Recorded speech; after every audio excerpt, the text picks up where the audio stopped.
Bem-vindos ao painel de Letramentos Futuros. Muito boa tarde. A gente está muito feliz de ter vocês aqui. E com muita honra, eu quero convidar para compor aqui o nosso painel Rosa Alegria e Renata Clemente.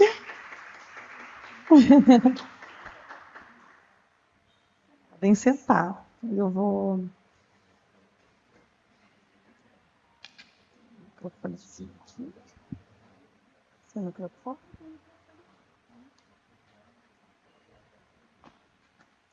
Bom, eu vou começar me autodescrevendo e vou pedir que vocês façam o mesmo depois. Eu sou Deb Noble, eu sou especialista de conteúdo e inovação aqui da Casa Firjan. E eu sou uma mulher branca, com os cabelos pretos, os olhos também pretos. Eu estou vestindo uma blusa branca, um blazer preto e uma calça preta também. Sem mais delongas, então, vou apresentar as nossas convidadas.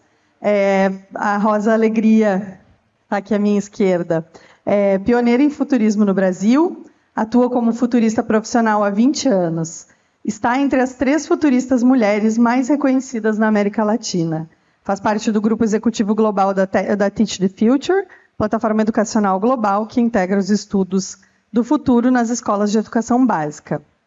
E a Renata Clemente, à minha direita, é professora de Ciências e Biologia, formada pelo UFRJ, é pós-graduanda em Psicopedagogia, educadora antirracista, vice-diretora do Cursinho Social Preparatório Prepara Eco, da UFRJ, pesquisadora de afrofuturismo e palestrante analista ambiental na Concremate Ambiental, com foco em educação ambiental e socioambiental. Obrigada. Bom, primeiramente, então, eu vou começar fazendo uma pequena introdução e aí logo mais já passo a palavra para a Renata e para a Rosa em seguida. Ao final, a gente vai ter um momento para perguntas e depois a gente explica o funcionamento direitinho. Bom, quando a gente primeiramente pensa, né, em futuro, muitos professores, quando a gente está falando sobre futuro, muitos professores podem pensar, né, como que eu vou planejar o futuro, pensar no futuro quando eu enfrento tantos desafios no meu dia a dia? Ou quando a minha escola não tem nem o mínimo, né? Essa pode ser a primeira pergunta que veio à mente de vocês também, educadores, que nunca pensaram sobre isso ou que não ouviram ainda alguma palestra sobre letramento de futuros ou ainda não tiveram contato com esses estudos. Mas eu confesso que isso também muitas vezes passou pela minha cabeça antes. No entanto, a grande contradição é justamente essa. Eu preciso pensar no futuro porque o presente é desafiador e não apesar de. Ensinar as crianças, jovens e professores a pensar o futuro é dar acesso àquilo que nos move. A capacidade de sonhar, de projetar uma vida, uma sociedade e um mundo melhor. E quando a gente aprende a projetar, a gente aprende também a construir o futuro que queremos. Por isso, eu convido vocês a escutarem e a dialogarem com as nossas convidadas sobre esse tema que suscita tanta opinião, curiosidades e medos. E aí, para a gente começar a conversar, eu acho que o mote desse painel é a gente pensar qual o papel do educador e da educadora, né, para a construção desses futuros. Então, eu já passo a palavra à Renata. Tudo com você. Boa tarde, gente. Muito obrigada pelo convite, Deb. Acho que é um prazer estar aqui falando com vocês. Eu fiz uma formação aqui e fui muito bem recebida por você, pelo Jair. E foi excelente, então eu tenho muito a agradecer e obrigada a vocês que estão aqui também. Como a Deb falou, né, o futuro é algo que a gente tem muita curiosidade, né, em saber, por tudo que a gente vive, né, hoje. E para mim, enquanto uma mulher preta, inclusive vou me autodescrever, desculpa. Eu sou uma mulher preta, estou com uma blusa branca, com uma calça preta com os riscos abstratos branco, uma sandália verde. Meu cabelo é crespo, mas está trançado hoje. Uma cor caramelo e embaixo verde. Verde é minha cor favorita. E como eu vinha falando, né, o futuro é algo incerto para a gente em N sentidos, né, por tudo que a gente vive hoje. E eu ainda como uma mulher preta, né, nessa sociedade, então o futuro para mim é algo muito mais incerto do que para outras pessoas brancas, por exemplo, que têm um certo privilégio. E quando eu me deparei com o estudo de futuros, né, eu por um tempo fui bem arredia, não gostava de escutar sobre, porque eu ainda não tinha escutado o afrofuturismo, que é o futuro através da nossa perspectiva, né? O futuro através da nossa lente. Eu sempre vi que esse futuro no qual eu fui exposta a primeira vez era um futuro branco. E nesse futuro não me cabia, né? Nesse futuro não tinha espaço para eu sobreviver, para eu estar ali. Então, acho que quando o afrofuturismo ele entra na minha vida, aí sim eu comecei a entender o futuro, né? Aí sim eu comecei a ver que sim existia um futuro para mim. E aí eu vou passar aqui o slide. E aí, aqui é um primeiro vídeo, né? É um trailer, na verdade, né? De um documentário que se chama Nunca Me Sonharam. Eu me deparei com ele a primeira vez na minha formação, né? Eu, como a Deb muito bem falou, eu fiz faculdade na UFRJ, fiz licenciatura em Ciências Biológicas, e aí eu me deparei com esse vídeo ainda na minha graduação, né? E aí eu trouxe um trechinho do trailer para vocês. Só apertar?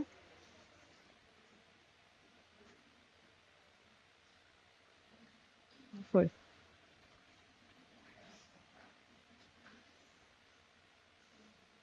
Tem um vídeo.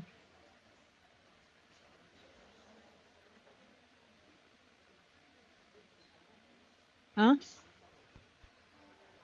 Ah, foi. Meu futuro. Quero ser veterinária.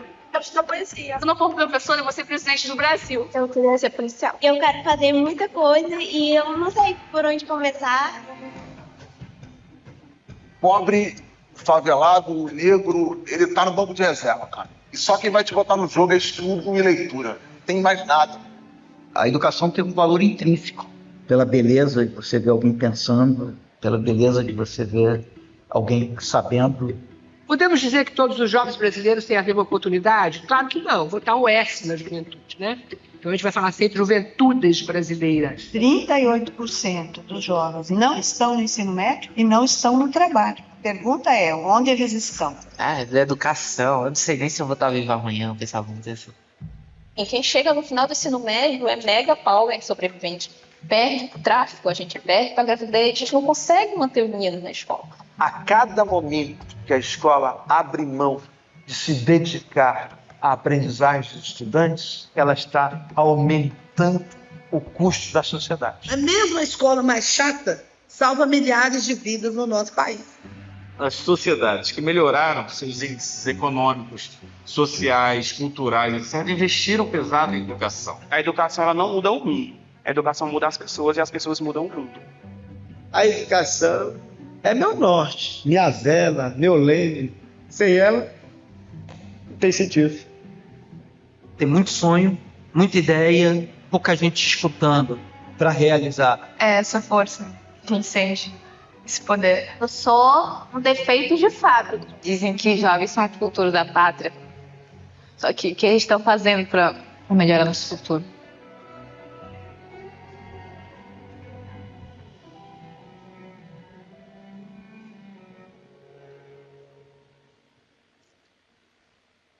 Bom, esse é só um pedacinho. Vocês procurem esse documentário, Nunca Me Sonharam, é a coisa mais linda. E quando eu vi aquela menina ali falando que ela era um defeito de fábrica, eu parei ali, né, quando eu estava vendo, assim. Eu falei assim, cara, uma adolescente, né, uma menina jovem, o que ela quis dizer quando ela disse que ela é um defeito de fábrica?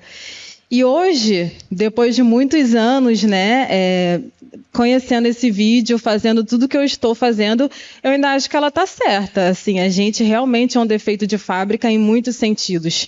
Né? No começo do vídeo, né, uma pessoa fala a respeito da educação, né, que só a educação nos tira desse lugar, né, que só a educação salva. E mesmo assim, no dia de hoje, eu penso que nem sempre, porque não é só educação, nunca foi somente educação, nunca foi somente estudo.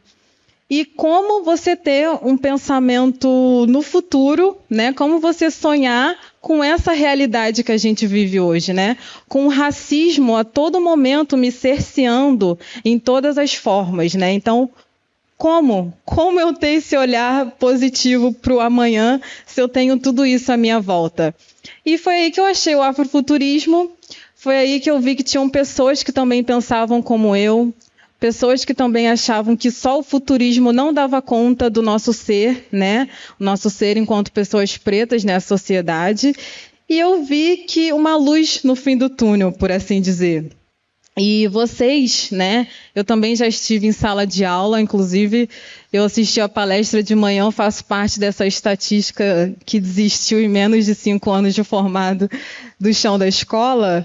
E eu também atuei já uns 3 anos em sala de aula e eu mostrava isso para os meus alunos, principalmente quando eu tinha alunos pretos, porque era uma rede privada, né? Então eram poucos que eu tinha, mas eu sabia que eu poderia transformar o sonho, o futuro daquela criança, daquele adolescente, com umas simples palavras, com simples gestos, eu falando, né, mostrando a minha vida, né, eu falando o quanto que ele pode chegar, né, o quanto que ele pode sonhar. Eu só fui descobrir que eu não sonhava quando eu comecei a estudar sonho. Eu não sabia que eu não sonhava, eu não sabia que eu não tinha desejo, eu só estava vivendo. Só estava vivendo a minha vida e nunca tinha parado para pensar nisso. Quando eu conheço o futurismo e depois entro no afrofuturismo, que eu me dei conta de quanto isso é grave, né? Do quanto a gente não sonhar vai impactar no meu futuro daqui a um tempo. Porque se eu não sonho hoje, eu não chego onde eu quero chegar. Né? Então, eu acho que a gente que está em sala de aula, né, a gente que está no chão da escola, precisa ter esse entendimento, né, que eu posso sim, né, se eu estou aqui porque muitos professores me abraçaram na sala de aula. Então, eu tenho também esse poder de fazer isso com esse meu aluno, né, de botar ele no centro do aprendizado, porque quando a gente é preto, né, quando a gente é um aluno preto na escola, e a escola é muito violenta com a gente também, né, a gente não tem só memórias boas da escola, muito pelo contrário, né, a gente tem muito mais memórias de violência do que qualquer outra coisa, a escola é esse lugar para a gente, então a gente tem na nossa mão esse poder de resgatar, sabe, esse sonho dessa criança, essa vontade dela querer viver, porque o mundo à nossa volta sempre nos diz o contrário. Hoje, né, nos dias de hoje, que eu vi que eu sei escrever, sabe, que o que eu escrevo as pessoas gostam, porque lá atrás me disseram que a minha escrita não era boa, que eu não podia escrever, sabe, que eu sempre escrevo coisas muito boas com raiva. Então saem umas palavras meio assim, mas que sempre me disseram que aquilo não era bom. E aí eu nunca escrevi. Então, há pouco tempo atrás, que eu vi uns textos meus rodando e as pessoas gostando, que eu fui ver, cara, eu sei escrever sim. Então, imagina se alguém lá atrás, na sala de aula, na escola, tivesse descoberto isso em mim, né? Talvez eu seria uma escritora, não professora de biologia. Não sei. Né? Então, eu acho que a gente que está no chão da escola, a gente tem essa responsabilidade, né? Esse dever, eu acho, de mostrar para esse aluno que é possível de chegar. Eu gosto muito de pedir para as pessoas pensarem, né? Fecharem os olhos e imaginar, né? Queria pedir para vocês fecharem os olhos. Onde vocês se imaginam daqui a 100 anos? Então, imaginem, onde vocês estariam daqui a 100 anos?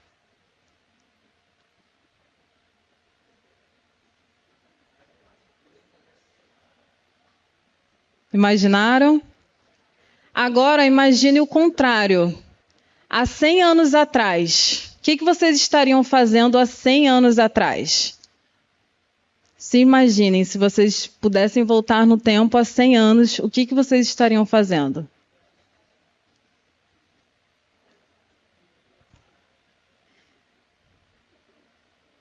Eu, quando eu me imaginei pensando sobre isso, né, eu falei, cara, se eu tivesse há 100 anos atrás, a minha vida seria totalmente diferente. Talvez eu não estaria nem liberta, talvez eu não estaria aqui conversando com vocês. Outros seriam donos de alguma coisa, outros estariam estudando fora, outros teriam plantações, mas eu não. Eu, quando eu fiz esse exercício, eu fiquei me perguntando, será que eu estaria liberta? Será que eu poderia falar? Estudar, eu já sei que não. Estudar, isso aí foi ontem, né? E aí é para a gente pensar nisso, que o hoje vai mudar, sim, o nosso pensamento de futuro, sabe? Acho que é muito cruel quando a gente quer obrigar uma pessoa a pensar no amanhã de uma maneira positiva, se o presente não é positivo. A gente está lutando pelo básico. A gente ainda está lutando pelo básico, é pela comida, pela água, né? Então, dificilmente, é difícil, é um exercício que eu tenho que fazer diariamente, mesmo trabalhando com isso, diariamente eu tenho que exercitar a minha mente para pensar num futuro bom para mim, né? E ainda mais agora no mercado de trabalho, acho que é um exercício mais difícil ainda. Então, acho que vocês precisam muito ter em mente, né, quando escutarem falar de futuros, né, vem esses estudos de futuros, que as pessoas têm uma mente muito positiva, né, pensar nisso, que talvez o hoje dela deve ser muito bom. Tem que ser muito bom, porque para você ter um pensamento positivo daqui a 50 anos, o teu hoje tem que estar te favorecendo, né? Então, por isso, a importância também do sonhar.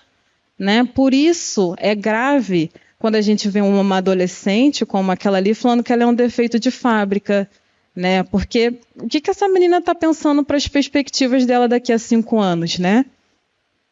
Como que está a cabeça dessa jovem? Então, quando a gente tenta alinhar sempre o futuro com a educação, acho que isso é uma ferramenta importantíssima, né?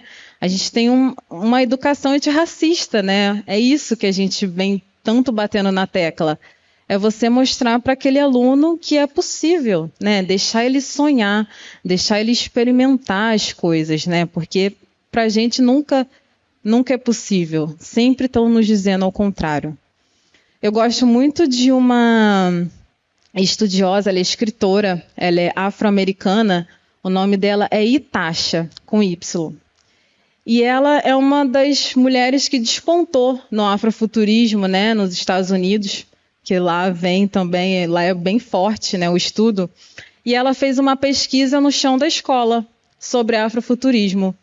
Então ela foi no chão da escola, né, era numa educação básica, e aí ela quis fazer um exercício e perguntou para as crianças o que eles queriam no futuro. E aí só saíam coisas, eu quero que acabe a violência, eu quero que acabe a fome. Mas aí ela perguntou, como assim que acaba a violência? Muitas pessoas falavam, é que eu só quero brincar na rua. Eu só quero poder sair de casa e minha mãe falar que eu não tenho que correr do policial. Eu só quero ficar em paz. Então aquele era o futuro daquelas crianças. Era isso que elas desejavam, porque o presente era opressor. A sociedade era opressora com ela. A gente, quando nós somos crianças pretas, a sociedade não nos dá o direito de ser criança. A sociedade não nos dá o direito de ser adolescente, né? Então, eu acho que a gente, enquanto estiver na sala de aula, precisa olhar aquele adolescente como um adolescente, que ele é, né? Então, a gente é sempre muito cobrado nesse sentido, né? E aí, por isso que eu vejo que a ferramenta do futuro, né, o afrofuturismo, nos ajuda a ter um olhar diferente para essas pessoas, para essas crianças, para esses adolescentes, né? Nos ajuda a ter outra perspectiva. E o afrofuturismo foi assim na minha vida, porque ele me ajudou a me reconectar com meus antepassados, a melhorar o meu dia de hoje e a vislumbrar um futuro que eu estou viva e que eu estou bem, né, em que eu posso estar falando aqui com outras pessoas, em que os meus também vão estar bem, vão estar vivos, e que esse extermínio que hoje está em curso não existirá mais, né, porque eu vou estar lá, vou estar viva. E é um exercício que eu preciso fazer diariamente. É um exercício que eu preciso fazer diariamente, porque não é fácil. Não é nada fácil a gente pensar positivo, né? Enquanto está todo o resto falando ao contrário. E eu coloquei aqui também um...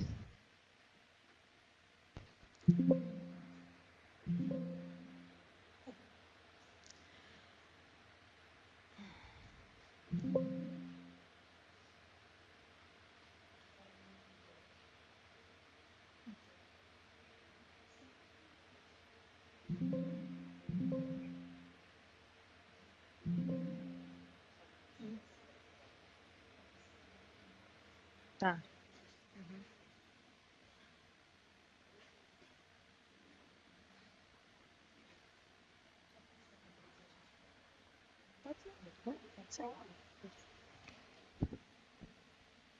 Acho que a gente vai passar a fala para a Rosa e depois a gente volta para a gente fazer esse bate-bola, tá?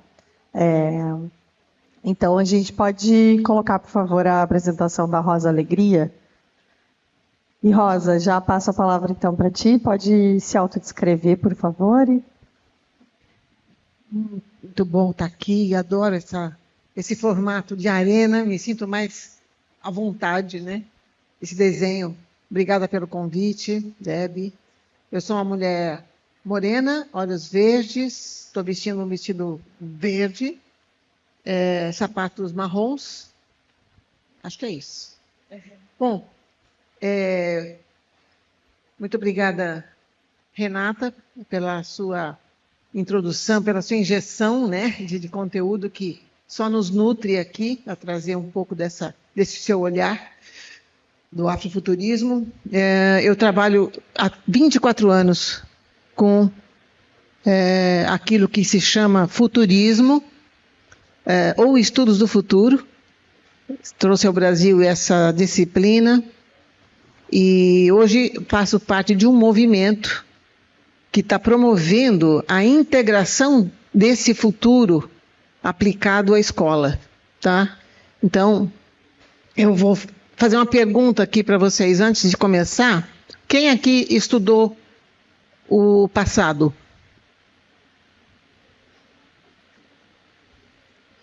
Eu também. Quem aqui esqueceu alguma data e tirou nota vermelha? Ok, mais uma pergunta. Quem aqui estudou o futuro?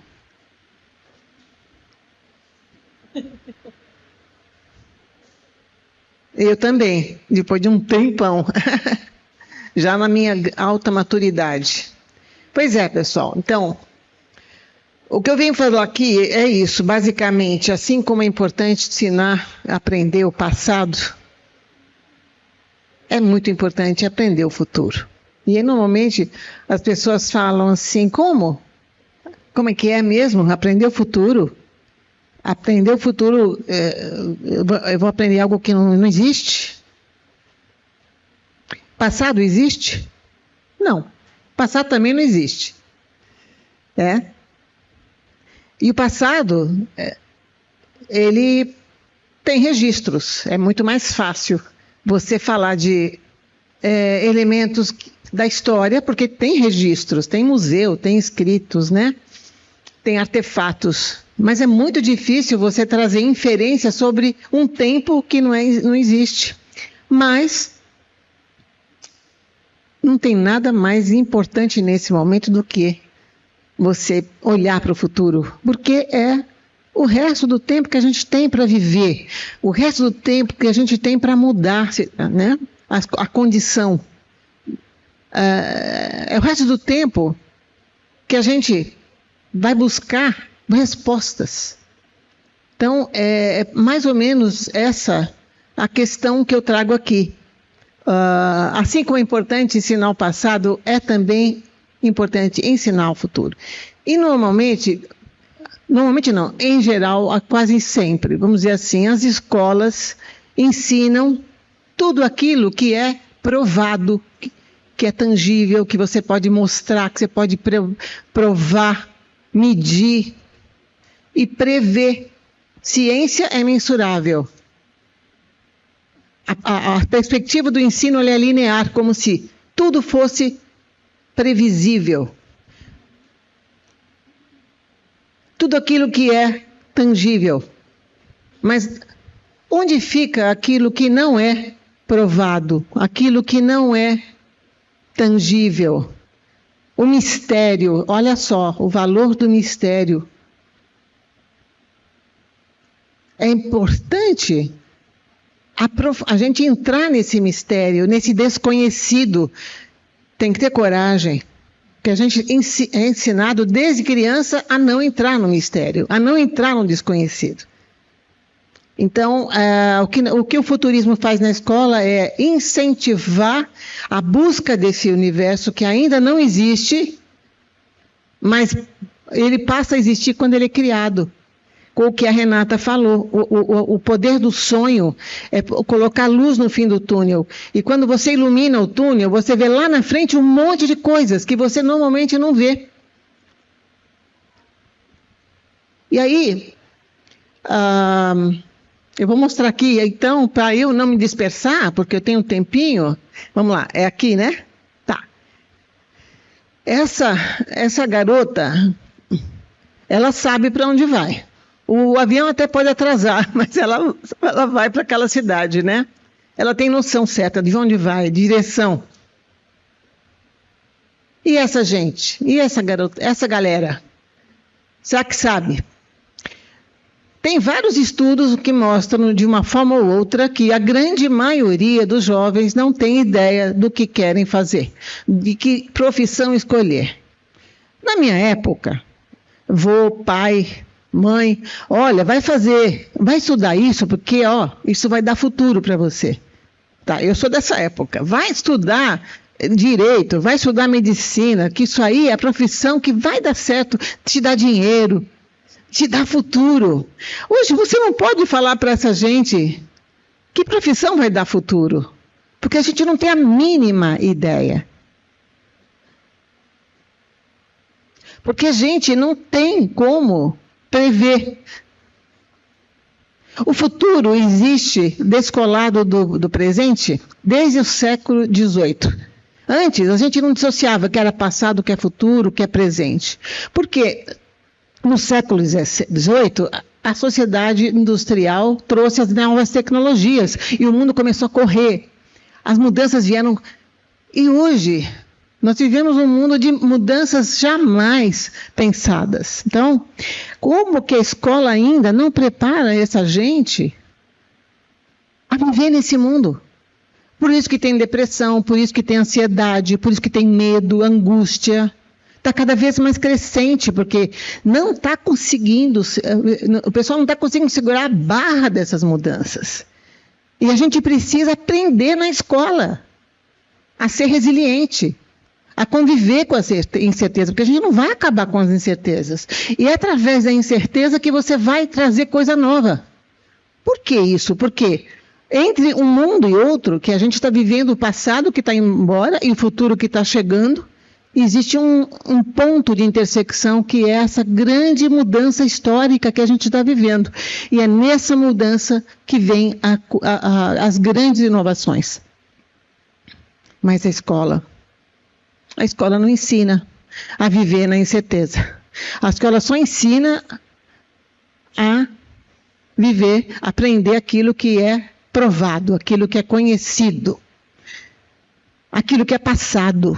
O passado não tem força, não tem potência para trazer coisas novas, é apenas uma referência. É no futuro que você vai buscar. O que estão vendo aqui, vamos agora falar de passado também.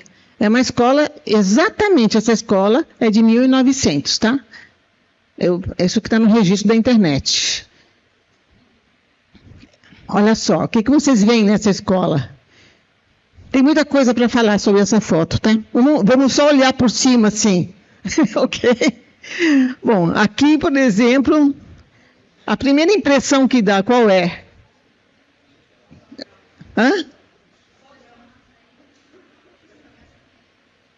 Ah, sim, exatamente. A questão da disciplina também. meninas de um lado, meninos de outro, não tem criança preta. Obviamente, essa gente aqui era de elite da mais abastada. No começo do século XX,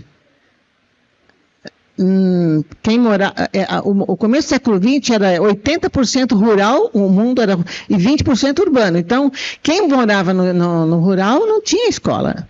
Então, assim, é a nata da sociedade que está nessa escola aí. Esse professor talvez está com uma palmatória lá do lado, né? Para dar uma chicotada, enfim. Ok. Nesse ano 1900, já se pensava no futuro, tá? Imaginava-se como seria a escola em 100 anos, ou seja, de 1900 para o ano 2000.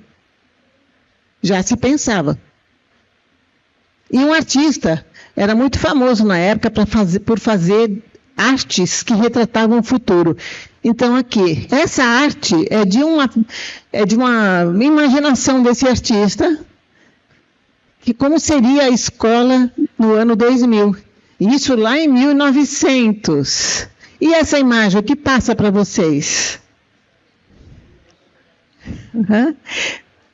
Não é...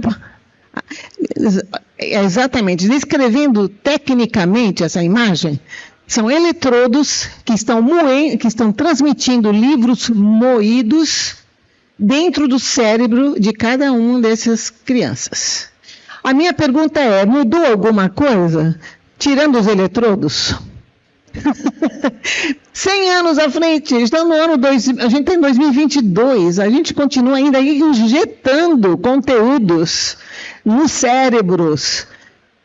Não é por eletrodo, mas é por outros meios. Conteúdos na época do Google, que em todo mundo sabe tudo, não existe no mundo quem diga eu não sei. E ainda a gente insiste nos conteúdos. Futurismo tem a ver com habilidades. Nós temos que trazer habilidades agora. Conteúdos ficam por conta deles. Qual é o resultado dessa imagem que foi desenhada há 100 anos atrás? Vamos ver? Olha o resultado aí da imaginação do passado. Pessoal, cuidado com o que a gente imagina, cuidado porque aquilo que se imagina pode existir.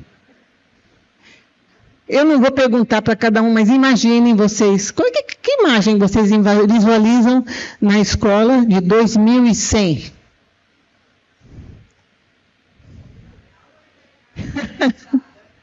Eu não vou ter tempo de ouvir tudo, mas assim, pensem nisso, tá? Que escola vai ser essa em 2100? E se todo mundo aqui pensa a mesma coisa, vai acontecer. Cuidado com o que você imagina.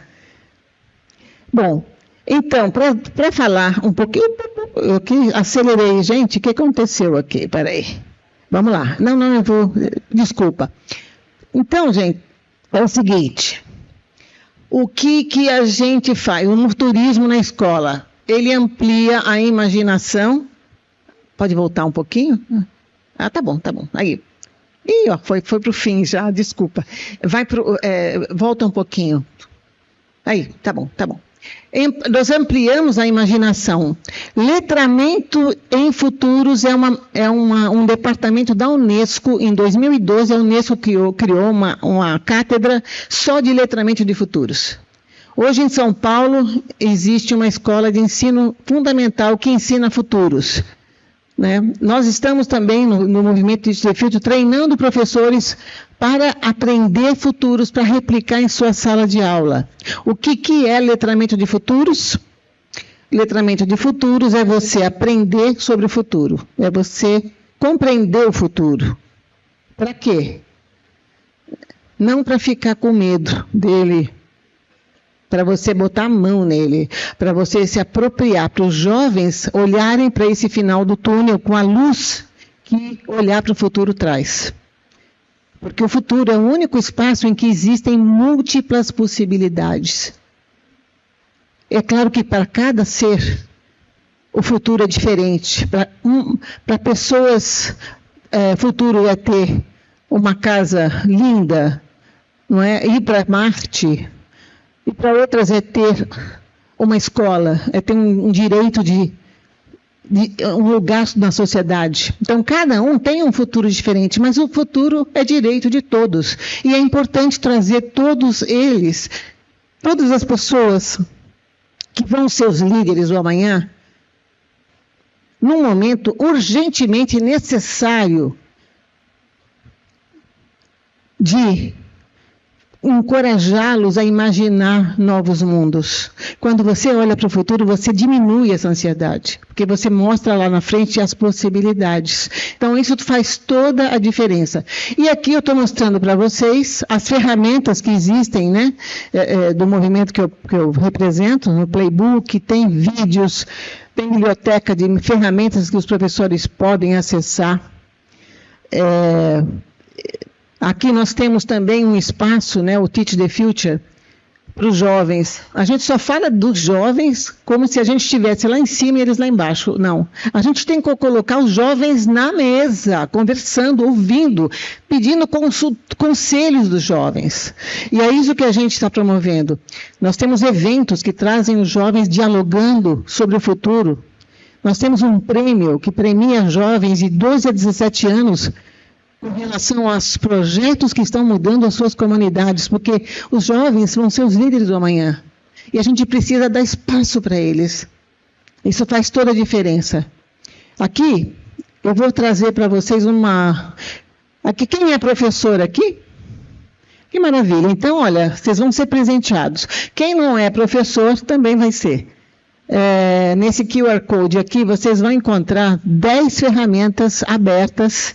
Não precisa ser futurista para usar na sua sala de aula, tá? E vocês podem utilizar a partir de segunda-feira na sua sala de aula. Tá bom. Nós temos aqui também uma escala que mede o valor do futuro na sala de aula, que se chama Escala de Conscientização de Futuros. E, para terminar a minha fala, que já está estourando, eu também vou pedir para vocês fecharem os olhos, porque a gente que trabalha com o futuro só pede isso aí, para a gente fechar os olhos e imaginar. Imaginação é muito importante. Está vendo essas crianças? Essas crianças podem ser teus filhos, os seus netos, seus vizinhos, seus alunos, futuros alunos. Eles vão viver depois de 2100. Imagine isso. Essas crianças vão cruzar o século. Então, eu quero que vocês imaginem o que vocês terão deixado para que eles, quando estiverem lá em 2100, lembrem de você. O que você terá deixado? Pode ser uma palavra de encorajamento que mudou a vida deles. Pode ser um espaço que você abriu a eles. Pode ser uma fé que você botou no talento deles. Lá em 2100 vai ter uma foto sua, em algum canto de onde ele vive. E esse mundo onde ele vive é bem melhor do que esse agora. Pense no que você está fazendo hoje e se projete lá. O que ele vai falar de você na foto, para o amigo ou para a amiga? O que você terá deixado? Pense neles. É isso, obrigada, gente.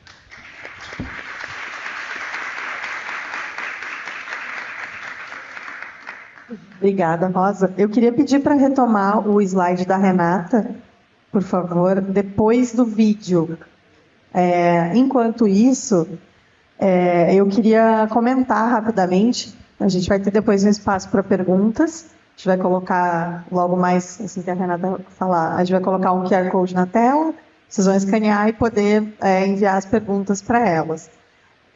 Mas antes eu queria só comentar, né? Assim, eu acho que o trabalho da Teach the Future, né, é um trabalho bem interessante. A Rosa trouxe rapidamente, mas depois vocês podem usar as perguntas até para aprofundar, né, entender que trabalho é esse, né, como ensinar letramento de futuros para os nossos adolescentes, como a gente desenvolver competências necessárias para preparar esses jovens para o amanhã, né? E aí eu acho que esse trabalho da Rosa e da Teach the Future é muito interessante, então convidar vocês também a explorarem mais, né? E também deixar a fala com a Renata agora para ela poder finalizar, mas assim, eu acho que até aqui também o que a Renata trouxe foi de extrema importância, assim, né? A gente sabe que a gente precisa construir essa base, né, para que as pessoas consigam projetar futuros, porque é claro que aqui a gente faz um exercício de vamos fechar os olhos e imaginar o que tem pela frente, mas a gente sabe que nem sempre é fácil fechar os olhos e sonhar, né, como a Renata trouxe aqui. Então, eu vou deixar essa bola para a Renata falar sobre isso. Aqui é uma música que eu tenho para mim quase como uma oração, assim, do Emicida, chamada Esmalha. Ela tem 2 gravações. Eu gosto uma com a Larissa Luz. E eu gosto dessa frase, porque quando eu comecei a estudar futuro, ler, né, sobre futuro, afrofuturismo, tudo eu vou caçando futuro. Tudo eu vou, isso é afrofuturismo. Então, quando eu escutei essa frase, eu falei, cara, isso é muito afrofuturismo, porque isso é verdade, né? Então, numa das frases no começo da música, ele fala: se até para sonhar tem entrave, a felicidade do branco é plena e a felicidade do preto é quase. E é verdade, né? Eu falei aqui com vocês sobre essa questão da gente não sonhar, né? E o porquê que a nossa felicidade é quase. Por conta desse sistema que a gente vive, né? Por conta desse racismo que está sempre cerceando a nossa vida de alguma forma, né? Então era só essa letra, né? Essa frase que eu gosto, e a letra é a coisa mais linda, assim. E eu gosto muito dessa frase. Para mim ela é muito afrofuturista, né? E sempre gostei de levar para a sala de aula e de mostrar o porquê que a nossa felicidade é quase. Pode passar mais uma? Que eu acho que tem um som. E aí eu queria deixar essa frase com vocês, né? Que vocês saiam daqui pensando sobre isso. Como quem somos agora afeta um futuro imaginado, né? Então, por isso que eu falo, né? Falei lá no começo, contei a história de que quando eu vi o futurismo, eu não acreditava naquilo, eu achava aquilo muito zen para a minha vida, porque era isso. Era essa pergunta que eu estava pensando, mas não sabia, né? Porque se essa pessoa vive um presente muito bom, né, o futuro imaginado dela vai ser bom também, né? Então, para vocês também levarem para a sala de aula e levar com vocês, né? Essa pergunta, que eu acho que vai ser um bom exercício para a gente praticar uma educação antirracista, uma educação decolonial e uma educação que incluam jovens assim como eu. Obrigada, gente.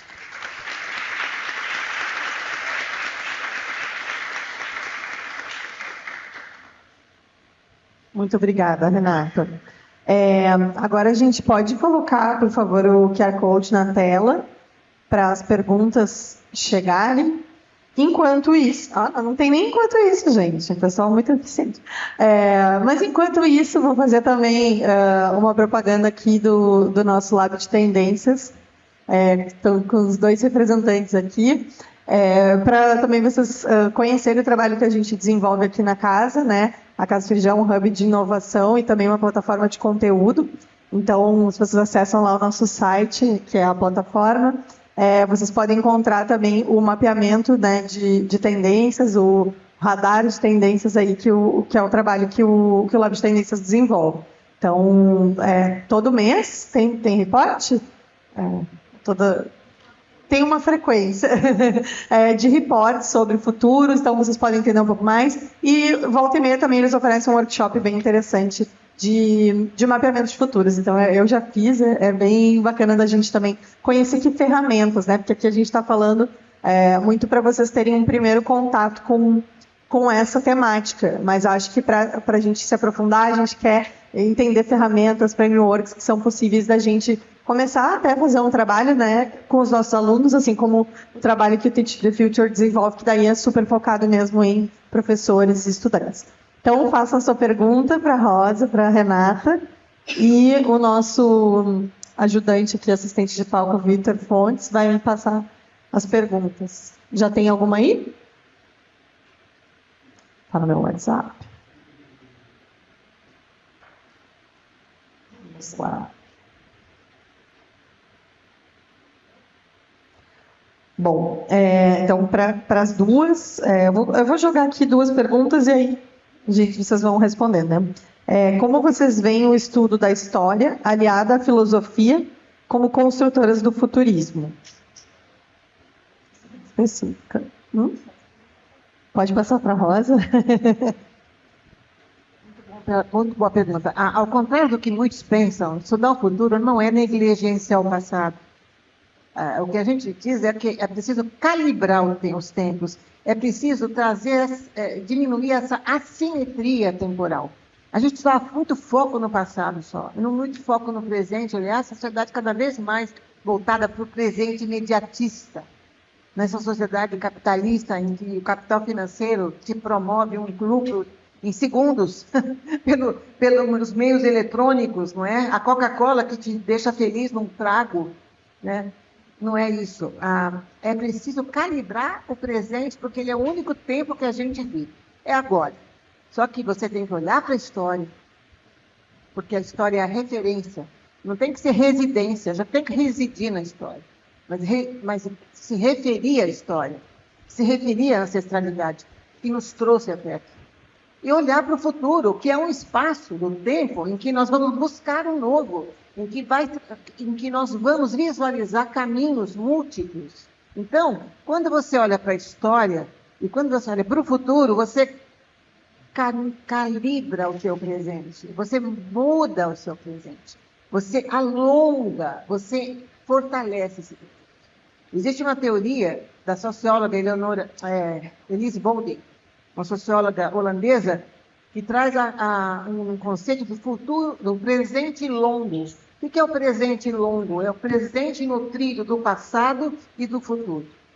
Mas não é só o presente. O presente, só presente, ele é raquítico, ele é imediatista, ele não é profundo, ele não tem narrativa, ele não tem esperança. É isso. Não sei se eu respondi. Essa aqui eu vou passar para a Renata mesmo. Como incluir o letramento de futuros em um currículo para adolescentes, né? Que a Renata está recém-saída do chão de sala de aula, né, Rosa? É um atravessamento de matérias ou pode ser uma matéria própria?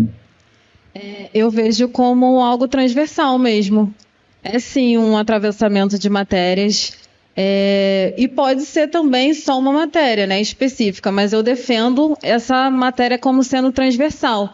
Eu vejo que trabalhar o futuro, eu posso trabalhar o futuro dentro da biologia, né? E o que significa eu trabalhar o futuro dentro da biologia? É eu olhar a biologia de outro ângulo. Me foi passada uma biologia de um jeito, né, na faculdade, na escola, e hoje eu tendo uma cabeça de uma educadora antirracista, de uma pessoa que lê afrofuturismo, eu posso fazer um outro tipo de ciência, né? E fiz. Né? Eu fiz um outro tipo de biologia, né? Levei uma outra narrativa para a sala de aula. Então, eu vejo, sim, que é um atravessamento de matérias, né? E de um outro olhar, de uma outra perspectiva, né? Então, não é isso que a gente chama de educação decolonial ou antirracista? Não é que eu estou tirando do zero. Não, aquilo ali vai continuar existindo. Mas o tom que eu dou para isso, né? Quais as referências que eu vou trazer hoje, né? Então, eu vejo sim como um atravessamento e pode ser trabalhado em diversas matérias, em todas, inclusive. Eu só queria fortalecer o que a Renata falou, né? Em nome do movimento, o que a gente promove é realmente dois caminhos. Tem um caminho da integração do futuro dentro de cada matéria, da biologia, da geografia, né? Da matemática, integrar o futuro dentro para trazer essa perspectiva nova. E também criar uma matéria única e que não é dissociada das outras. Tá? Nós temos já no Brasil exemplos de escolas que têm o futurismo dentro do currículo escolar. Está devagar ainda, a gente não conseguiu, mas lentamente a gente está conseguindo. E é uma pequena revolução que está acontecendo. Eu ia só comentar, quando tu tinha falado antes, né, de que tu poderia ser uma escritora se tu tivesse sido fomentado, né, isso em ti. E eu fiquei pensando como a importância disso que tu falou também da decolonidade, né, de decolonizar o currículo, né. Eu fiquei pensando muito na Lélia Gonzalez, né. Eu fiz letras e eu nunca tinha estudado Lélia Gonzalez. E aí depois, já na sala de aula, que eu vou conhecer essa autora negra, quem não conhece, né, uma pensadora, uma pesquisadora incrível brasileira, e aí eu vou entender, por exemplo, de língua, e que as pessoas não falam a língua errada, né, que as pessoas falam a língua que é própria do Brasil. Então, ela fala do português, que é a nossa língua. Então, aí, por exemplo, tu achava que tu escrevia errado, ou que não escrevia legal, mas conforme qual parâmetro, né? Conforme o parâmetro branco, o parâmetro colonizador, né? Então, assim, eu me veio muito agora quando tu falou de currículo, isso, né? Acho que tem tudo a ver, assim. E aí eu vou trazer mais uma, que daí pode ser vocês duas também se complementar. Quais são os pilares dos letramentos de futuro? Os pilares. Acho que assim, quem quer começar, né, a estudar, a pesquisar, por onde começar? Qual é a base ali, né? Quais os conceitos principais, talvez? É uma pergunta muito ampla, mas sim, são vários pilares, mas basicamente é aquilo que eu falei há pouco, não é? É vocês balancear os tempos. Não dá para só ficar no passado, não dá para ficar só no presente. Entende? Então, esse é o pilar. A capacidade de você fazer esse deslocamento temporal que a gente nunca aprendeu, é difícil. Por exemplo, se você não faz um alongamento corporal durante anos, você vai e você fica com dor, você não consegue. O cérebro é a mesma coisa, você tem que exercitar o cérebro para pensar longe. A gente não faz isso na escola. Então, quando você exercita esse alongamento, então, assim, professores que querem ensinar futuros têm que começar a desafiar essa capacidade, tá? Outra coisa que é mágica, que é essencial, o beabá do futurismo nas escolas, é você fortalecer a imaginação dos alunos. O que é o futuro? Na verdade, o futuro é uma imagem mental. Ele existe aqui na sua imaginação. Imagem. Então, você tem que incentivar com perguntas. A gente ainda é pautado em resposta correta. Resposta hoje, a inteligência artificial é melhor que a gente. Nós temos que ser bons mesmo com pergunta. E o futuro é mais pergunta do que resposta. Então, muda totalmente. Então, tem que incentivar com perguntas. Pedir para eles fazerem perguntas, sem medo. A gente hoje é adulto, reflexo daquela criança que era censurada, porque só fazia pergunta. E hoje uma pessoa numa empresa só faz pergunta e fala: você é um idiota, você é incompetente, eu quero respostas, eu quero solução.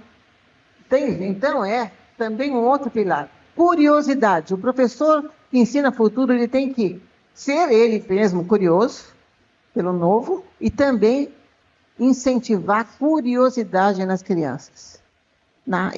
Tem vários pilares, eu não vou ter tempo de falar, mas assim, eu acho que esse é o básico do básico.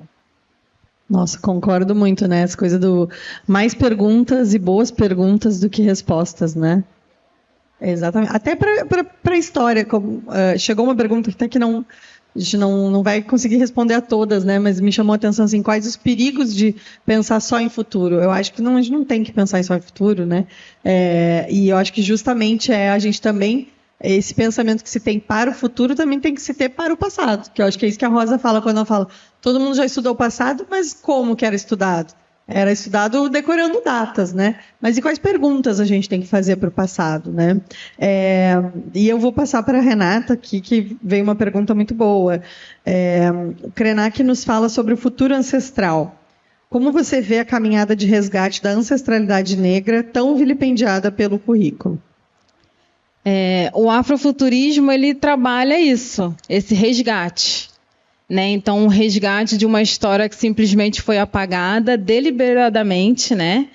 E quando a gente vê a questão da escola, do currículo, hoje eu vejo com muita alegria, óbvio, muita felicidade, né? Eu vendo que às vezes partem não dos professores, da escola, mas dos alunos. Então, isso na graduação, eu estou vendo, né, voltando, tentando mudar algumas coisas no meu curso, e eu vejo que está vindo dos alunos, está sendo um movimento ao contrário, né? Então, os alunos estão obrigando praticamente os professores, aqueles que são, né, que não querem mudar, né, o seu jeito de dar aula, a mudar o currículo. Eles estão vendo que isso é necessário, não tem mais para onde correr, né? Então a gente pensa que hoje não dá mais para a gente ser neutro, né? A neutralidade para esses assuntos acabou, sabe? Ou você vai fazer ou você não vai. Você vai ter que assumir um desses lados, não dá mais para ficar naquilo, né? E esse resgate desse currículo é essencial, né? É impossível eu falar de uma educação antirracista, de eu ter projeto disso, projeto daquilo, se eu não mexo na base da escola, que é um currículo, né? Então, se eu não mudo uma forma de um professor poder dar aula, mudo os professores, né? Então, numa escola em que eu trabalhava, né, de elite, você tinha a maioria dos professores brancos.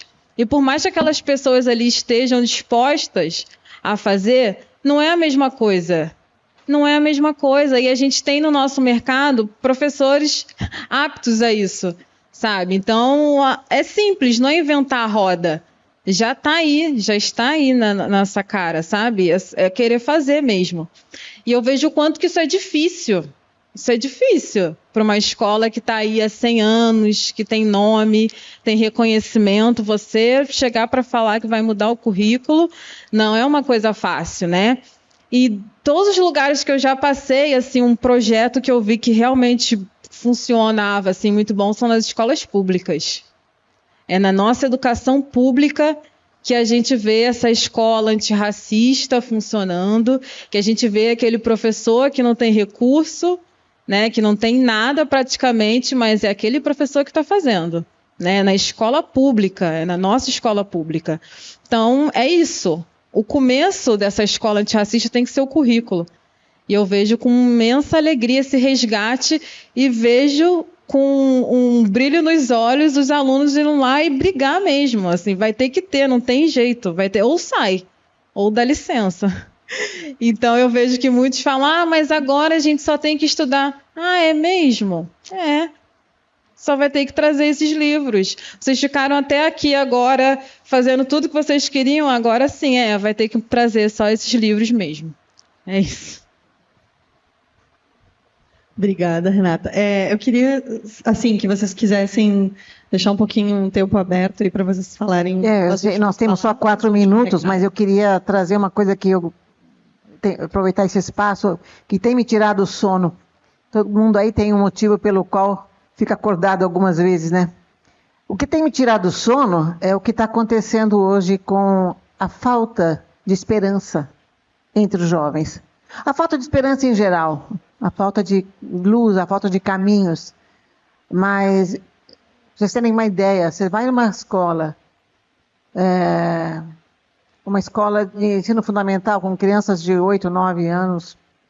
Eu estou falando porque isso é prática, a gente já fez teve essa experiência várias vezes. E você pergunta para essas crianças, para que elas imaginem o que elas estão vendo no futuro. E de uma forma intuitiva, de uma forma natural, elas trazem coisas do tipo: o mundo está acabando.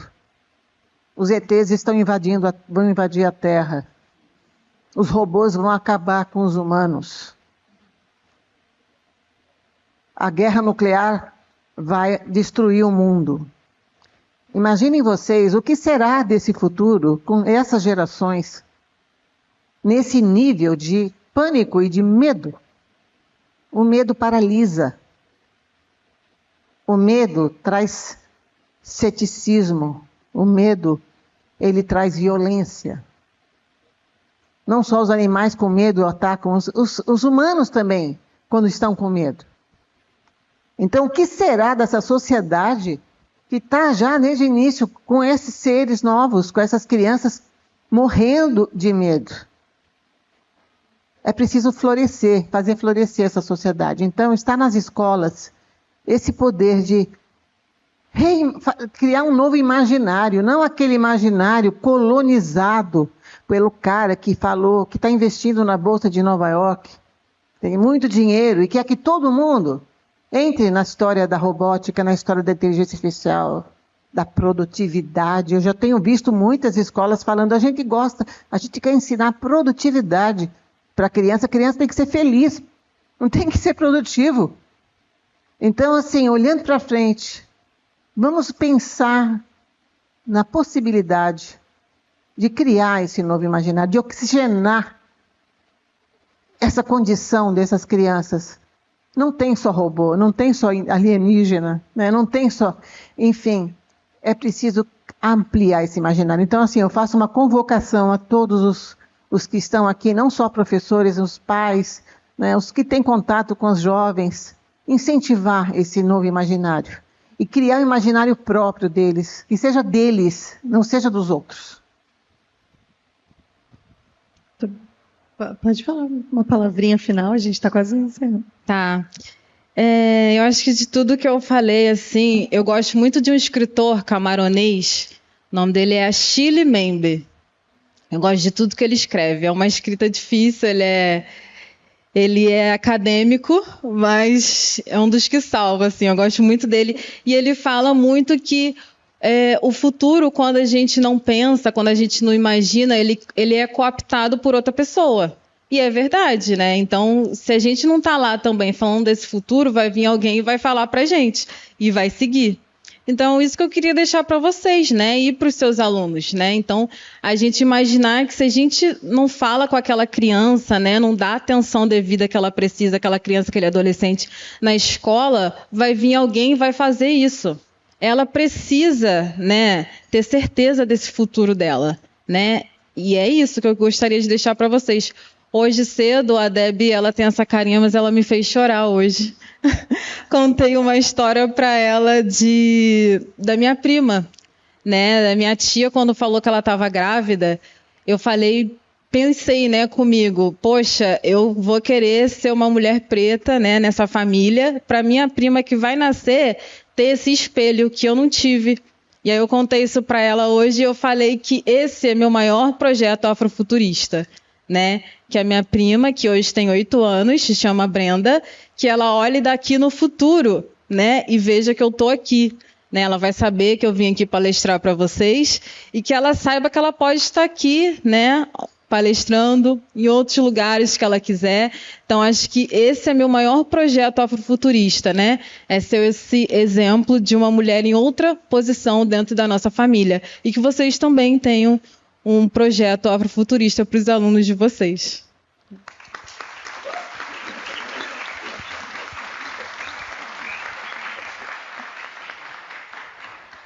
Muito obrigada. Gente, minha defesa era uma entrevista. Eu só incentivei que ela contasse a história, porque valia a pena. E valeu a pena tu contar de novo. Agora a gente está rindo, não está chorando, mas vai estar lá na plataforma de conteúdo, a entrevista da Rosa e da Renata também, e todos os conteúdos desse painel e do encontro inteiro, né? Então, gente, eu acho que a pergunta inicial que eu tinha aqui, né, qual o papel do letramento de futuros na educação, qual o impacto que o afrofuturismo pode ter, né, na formação do futuro desses jovens, dessas crianças, eu acho que para mim está muito respondido. Eu agradeço muito a Rosa e a Renata. Sigam elas nas redes sociais, a gente não colocou aqui, mas eu acho que é só procurar lá no LinkedIn, né, vocês encontram a Rosa Alegria e a Renata Clemente. A seguir aqui às 14h50, a gente vai ter aqui mesmo no Auditório Arena o painel de abordagem STEAM para problemas da comunidade, e no Auditório Aquário o painel Neurociência e Educação. Vou pedir muito que vocês não deixem de responder a pesquisa de satisfação, que vai chegar no e-mail de vocês. É muito importante para a gente construir, né, o próximo encontro e as nossas próximas ações. E quem está vindo hoje pela primeira vez na Casa Firjan, seja muito bem-vindo. E conheçam, né, sigam nossas redes sociais para conhecer o nosso programa de formação para educadores, tá? A gente tem muita coisa de qualidade gratuita para vocês, educadores. Muito, muito obrigada a todos. Obrigado, SESI, Senai, Firjan.